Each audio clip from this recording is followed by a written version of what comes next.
Welcome to another edition of Jacqueline of All Trades, and I have traced the Tree of Life, and now what I'm going to do is using my Kuretake Starry Night, I'm going to paint the trunk and the branches in gold, also the roots.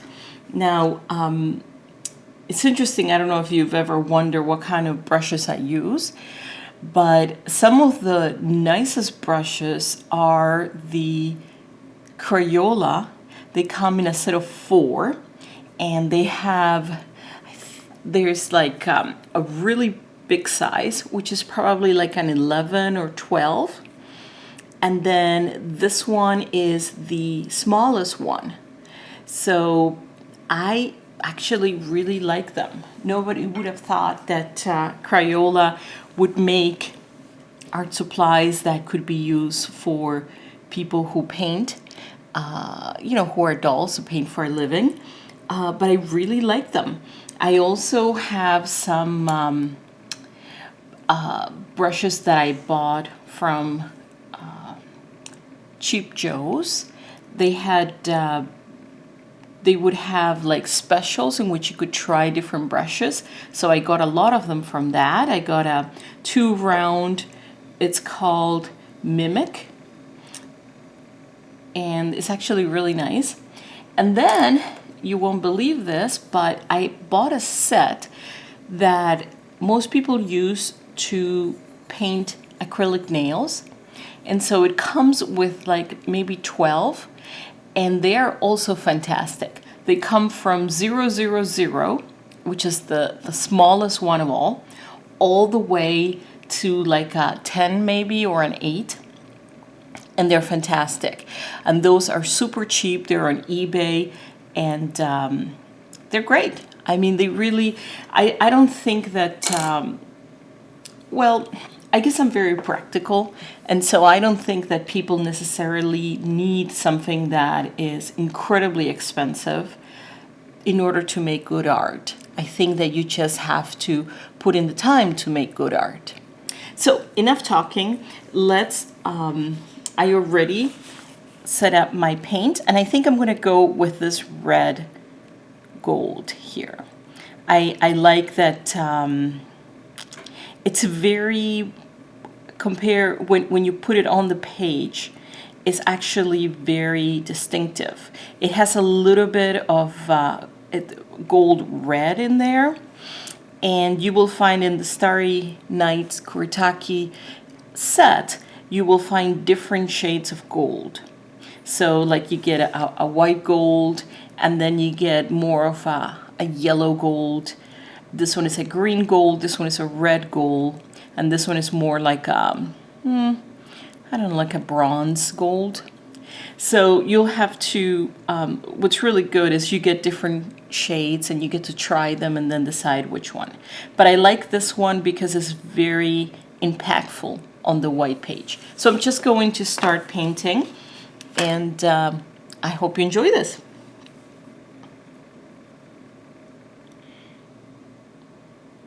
So it might take a little bit.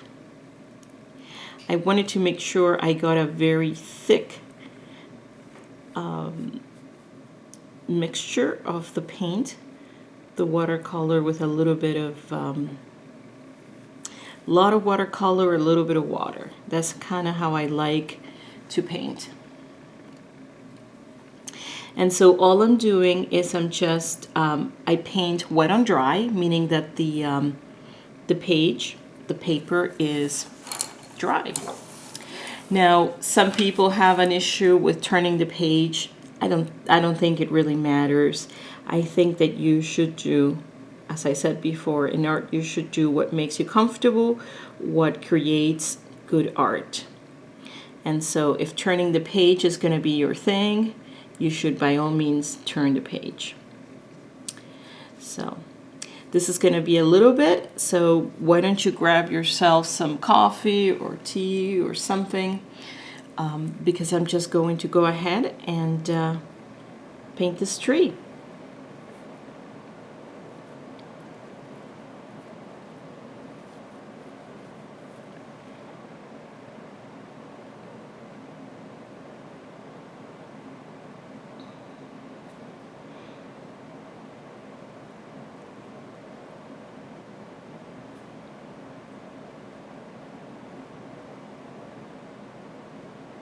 And what I see is that, don't be worried about having a little bit of the pencil work underneath showing.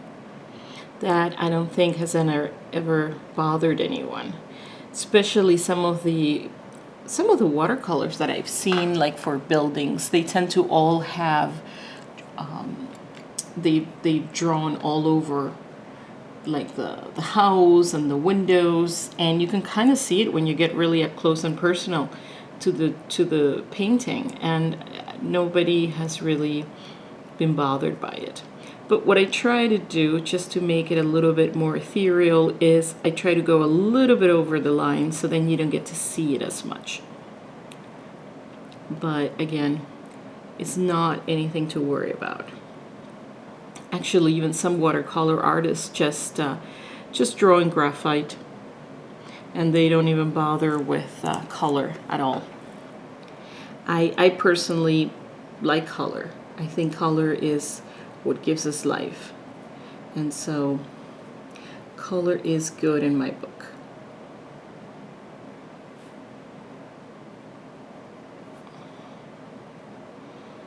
And just take your time.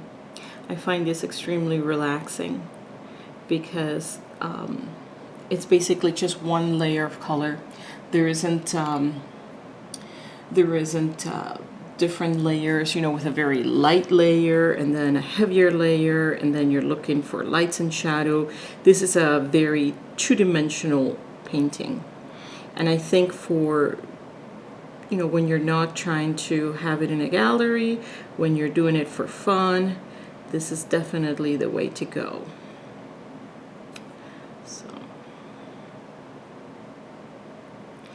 and if you go a little bit wacko, that's okay. If it gets a little, you can always, at the last minute when you're done, if it's not perfect, and when you take a step back and you put the painting on an easel and there is some sort of a mistake and it's pretty obvious, what you can do is just use a white rolly pen, and you can disguise the mistake like that.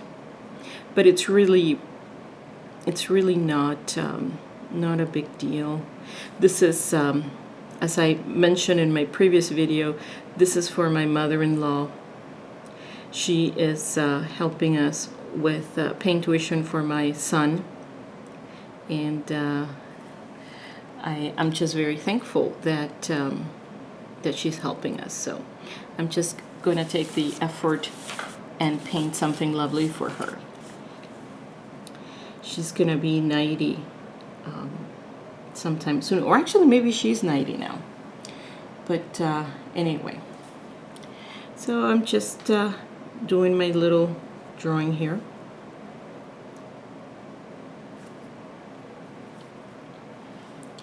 And let's see what else. Yeah, I don't know. I find that when it comes to art, if you look back on how art evolved, people in caves used to grind different fruits and grass and stones to get their paints, and they just painted what they saw, what made them happy. Maybe it was a way to establish that that's where they lived. And so there really are not rules in art. And so I think you should paint what makes you happy. And if painting doesn't make you happy, then you should try something else. Because I think it's important to always look forward to whatever it is that you do. It should make you happy. Because why would you want to live unsatisfied? So I think, just keep on trying different mediums, keep on trying markers. If you find that drawing with a brush is difficult, you can try just markers. You could try pencils, watercolors, just anything really. I think it's just a good way to sort of concentrate on something, but then if your mind, your mind just kind of relaxes thinking of different things. And so I find it that it's very good, especially when you're waiting. I find it to be very, very helpful. Some of my greeting cards were painted while I was waiting. One was I was waiting for my oil change, and I just did that, and it was fun. And then other times, let's see, the other time I was just waiting for my husband to come back from out of town. And so painting, I found it to be very relaxing.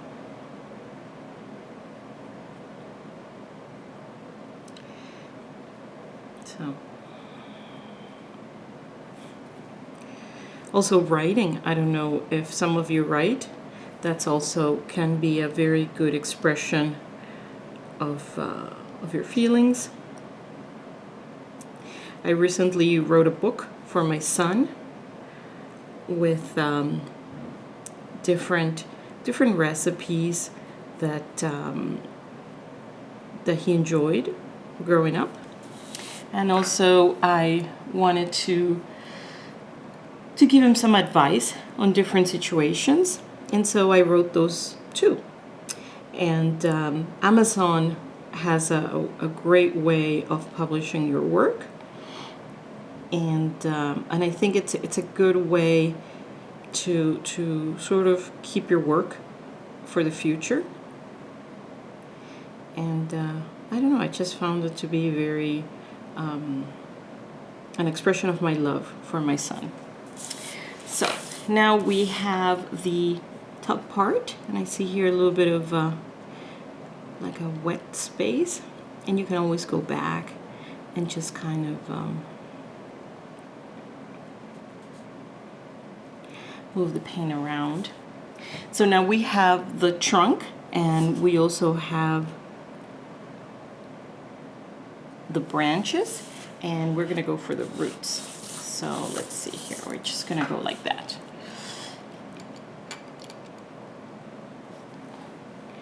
And again,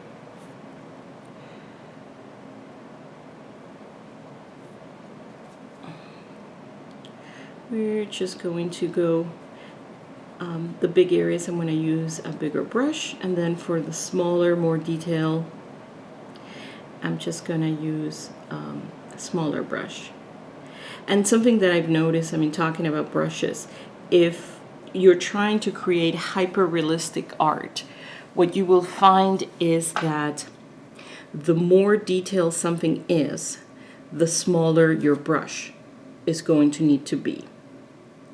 And sometimes at the beginning when I was trying to do hyper-realistic art and it wouldn't come out right, it was because my brushes were too big. And so once I solved that, then that made all the difference. So art for a lot of people is a trial and error thing.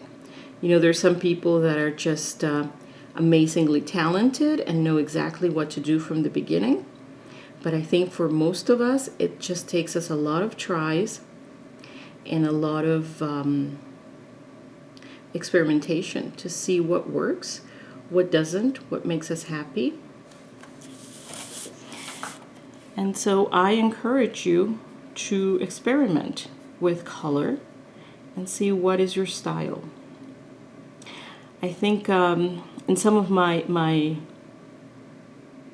experimentation, I tried to do loose painting, and it was just really hard for me. It's just a very hard thing to do, to have something that is sort of chaotic, but at the end it gives you the idea of what it is.